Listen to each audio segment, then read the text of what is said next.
Hey everyone, not sure if you remember the wood bead and necktie fabric necklaces from years ago, but I wanted to update it a little bit with seed beads. So I thought I'd take these old neckties and have a craft day with them. I'm using wooden craft beads from John Bead, and the first thing I'm going to do is take apart these neckties. I got them super cheap at a thrift store.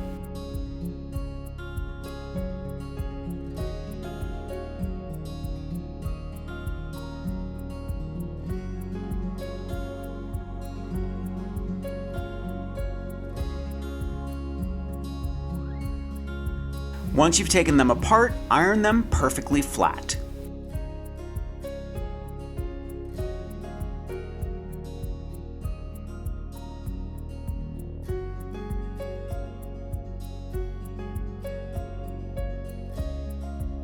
With a strip of paper, measure around the bead and add about an inch for seam allowance.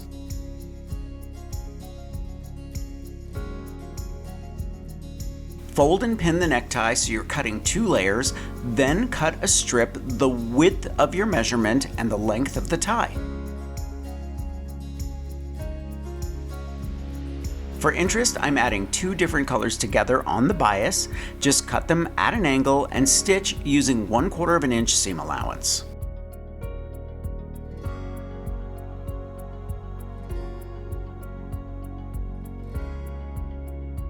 Now that you have your strips, you want to sew them into long tubes.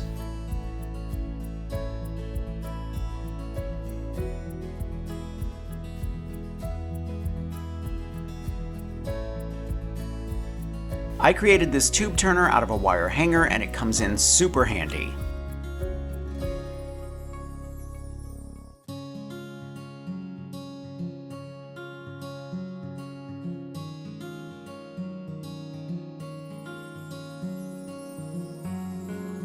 Bias is really forgiving and you will be able to fit a few different size beads into your tubes. I've picked out some check glass seed beads from John Bead and some matching ribbons for tying the backs. To start, fold the end of your tube about 1/2 inch inside and insert the ribbon, then stitch across. Tie a knot, making sure to hide the stitching inside the knot.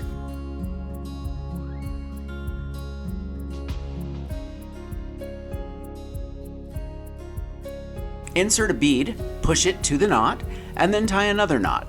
Keep going until you have the length you want.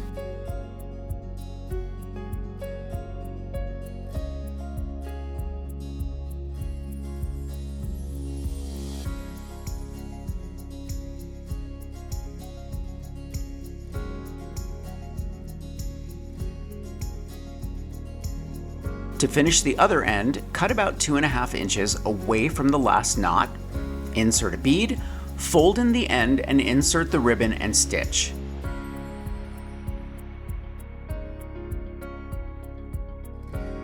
Knot the end again, making sure to hide the stitching inside the knot.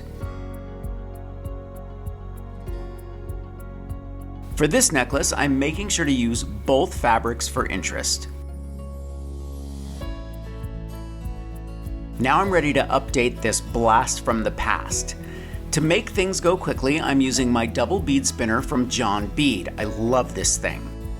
Starting at the end, hide the knot on your nylon thread inside a crease next to the end bead. Fill your needle with enough beads to go from one end to the other and stitch the beads across the wooden bead. Do this 5 times to create a cage around the bead and then continue to the next bead.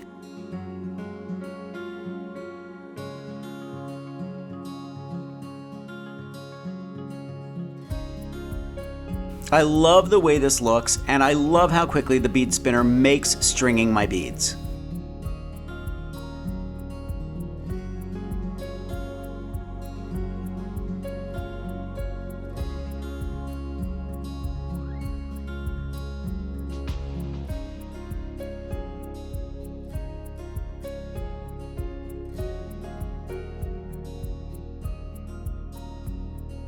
Try different color combinations. Contrasting colors always look nice.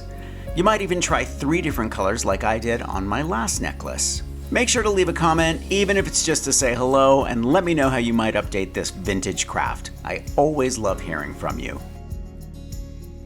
I'm gonna leave a link for everything I used for this project in the description below. Thumbs up if you like this video, leave me a comment and I will get back to you. Subscribe to my channel if you haven't already and press the notification bell so that you know I have a new video. If you want projects that I don't share anywhere else that are a bit more personal than what I share on YouTube, follow me on Patreon. And if you want even more inspiration, grab one of my craft books. I think you'll like the Big Ass Book of Crafts Volume 2, and I'll see you real soon. Bye everybody.